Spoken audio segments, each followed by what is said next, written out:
Well, glory be and mercy me. We've done it yet again. Here we are, daily walk around the graveyard. It's a beautiful, beautiful day. Just had a nice, huge rain swept through, so it's got that nice crispness in the air. I tell you guys, if you can get out of your apartment, your job, whatever you're doing, get into nature, get into the wilderness, I highly suggest that you actually do that and you pursue it. Because it's a beautiful day here in the city of Toronto at the very least. Birds are singing. So, today, we are talking about Jordan Peterson. Isn't that fun? Isn't it fun that we still have to acknowledge this guy and pretend like he's a credible intellect, right? Isn't it fun that now that we've gotten to the point where he's just outing himself as a fraud, we are still chattering about it. He's still a popular sort of a guy. Here's how you know this guy has become completely fraudulent in every single way. Here he is on Kyle Kalinski's show talking about trans people. This entire argument, in many ways, is stated so idiotically that it almost defies description. I mean, what do you mean, feel like you're in the wrong body? Well, what kind of measurement is that? Now, hang on a sec. I was going to There answer. are rules for these sorts of diagnostic decisions. Mm-hmm. Okay. The rule is that you have to make a valid and reliable diagnosis. That's if you're diagnosing depression or anxiety or obsessive compulsive disorder or cancer or anything like that. There are standards that you have to abide by in order to make a diagnosis, in order to fulfill the obligations of your professional college. If someone comes to you and says, I feel like I have lung cancer, that is not sufficient grounds upon which to formulate a diagnosis, much less proceed to surgery. Mm-hmm. And so the question is, what do you mean by feel? What is that? Is that an emotion? Is it a motivation? Is it a philosophical conclusion? So Jordan Peterson is genuinely asking the trans community and those who defend trans people to explain what feelings are. Is this something that we're actually supposed to take seriously? Is this something that we're actually supposed to pause and say to a sociology professor of like 25 years who taught at the University of Toronto and the Harvard University, right? That we've actually got to pause and explain to a man who seems to me like feelings are within the wheelhouse of such an individual, what feelings are? This is so reductively childish and intentionally stupid. It has to be intentionally stupid. There's no other explanation for it, right? It has to be the case that Peterson is hearing this, well, how do trans people know that they're trans? Well, they have a feeling. And instead of saying, well, I guess that makes sense. I mean, when I found my wife, right? When I find a girlfriend, I had a feeling, I was attracted to her. This is how I knew I was a straight cis male, right? Very simple, straightforward logic pattern. And sure, you could crack that open and maybe create a more scientific explanation for it and put a language on it and all that. But really, it boils down to, I saw her and I had a feeling, right? It's that simple. And everybody knows it, right? Everybody knows it. If you're gay, if you're a gay man, and you look at another man and you go, oh, I would like to engage in sexual relations with that man. How do you know? Because you had a feeling, right? But we are genuinely being told by this like walking cartoon character at this point that we have to actually define what feelings are. We're getting to a point with the defenders of this failed, fraudulent system of capital that playing dumb is the only thing they have left. That they're not engaging in these conversations in good faith in order to find compromise or create an understanding or to learn anything or to figure something out, right? They're not engaging in the conversation meaningfully.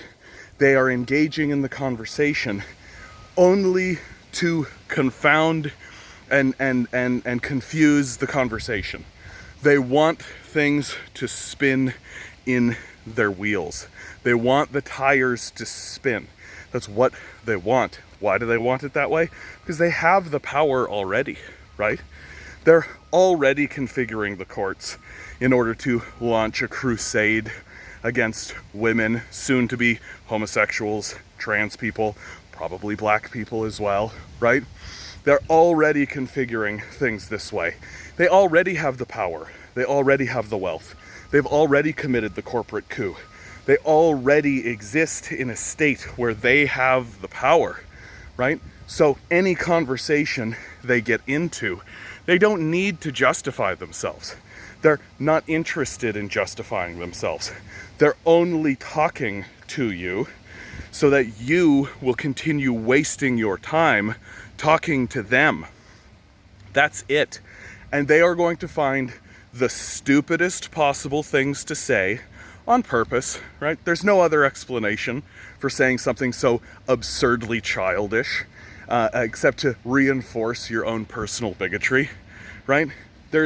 And as long as you go away and ponder and think about it and go, well, what a position for this guy to take, and then come back and try to refute him, well, you know what he's gonna do? He's gonna say something just as stupid. This is a classic fascist strategy to confound and confuse, to get a leftist or a liberal all wound up into debate so that they will never actually do the thing that you need to do to defeat fascists, which is to fight back. How would you fight back? Step one, stop talking to these overt, obvious, complete and total frauds. They are not legitimate. They have delegitimized themselves entirely. A man like Peterson literally walks around clutching onto a Bible that he says is the foundation of truth, while simultaneously shitting on the poor, even though his book says and his Christ says, give your money to the poor. Here's a guy who genuinely says we should abandon the poor while clutching a book so tight he can't be bothered to open it up. Frauds like this no longer deserve attention outside of understanding and observing how dangerous they are. How do we fight back against this system and people like this? We surround the halls of power. It's the only thing we have left. Electoral politics has failed completely. The oligarchy has purchased the political system. There is no escape from it. That includes here in Canada, that includes the Liberals, that includes the NDP, that includes the Greens, right? Obviously the Conservatives, obviously the PPC. We are not going to suddenly erect a party that's going to be permitted to go into the electoral system and actually engage with it and then seize power and then vote the oligarchy away. It's simply not what's going to work. It's not going to happen. And as long as we continue engaging with these frauds as if they are talking to us in good faith to resolve an issue, instead of just spin the tires so they can maintain their power while they go and lynch another trans person, then that's exactly what's going to happen. And we've got to be adults about this, because we're dealing with terrifying children who refuse to grow up, who refuse to cast off their bigotries, who refuse to cast off the burdensome yoke of their own wealth and actually improve the lives of the citizenry around them, choosing instead to overtly threaten them with violence. We'll see who cancels who is exactly what a fascist would say to a trans person right before they cap them in the back of the head. We have to surround the halls of power. I have a protest coming up, August 1st. If you've made it to this point, 4 p.m., Bloor and Bedford. If you are in the city of Toronto, please come, August 1st, 4 p.m., Bloor and Bedford Road. It's right outside our mayor's place, John Tory. We have to start causing problems for these people. We have to make it known to them that the way that they are acting is completely unacceptable. And if we continue down this path, we are going to find ourselves in a corporate owned and run fascist state. It is happening in front of us, and we have to do something about it. Join me. Like, share, subscribe. YouTube's trying to get us off the platform, guys. We try to think about donating to the Patreon down below, right?